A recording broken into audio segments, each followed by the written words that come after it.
What's up guys? Magandang araw sa inyo. Nandito na naman po tayo sa ating YouTube channel, Kurtz Farming. Yan. Kung saan guys ay ipapakita ko sa inyo yung update ng ating trial breeding na hybrid. Medyo napakainit, napakaganda ng panahon ngayon natin guys. Ayun.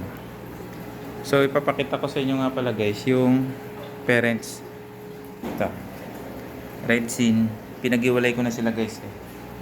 And then Cuban male. So, same sila proven. Then, syempre, ang konting tips ko sa inyo guys, yung pag-prepare o preparation. Sorry, yung preparation ng water. Para malaman mo kung makakabuhay ka. Kasi hindi pwedeng basta lagay ka lang kagad dyan ng fry o ng eggs. Kailangan make sure yung water quality mo medyo maganda. And then gagamit ka ng heater. Yan. So para sa akin, medyo mainit ngayon 30. Yan, share ko sa inyo guys para may idea kayo. So ito na guys yung ating update. Medyo madilim lang siya pero may ilaw yan. Yan. Hinaan ko muna yung aerator. Teka, bawasan pa natin. Para kitang-kita nyo talaga guys. Yun, wala na. Pinatay ko lang. So ang gawin natin, lagyan ko ng ilaw para makita niya. Yun, sobrang liwanag naman guys. Alisin natin, sobrang liwanag. Ayan. So may mga dot siya. Ayun, mga dot na maliliit na parang negative. Ayun. Yun o. Kita niya. Yan. Yan indication na may proven yung mail natin.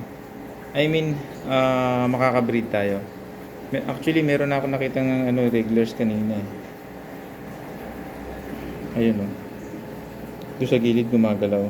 Meron na siyang nalaglag. Medyo hindi lang maganda yung ating video. Yan, teka ha. Yun o, mga regulars na yun. Bumagsak na sila guys. So, ayan. Hindi ko lang alam kung anong kalalabasan ng itsura nito guys. Kasi trial lang naman to.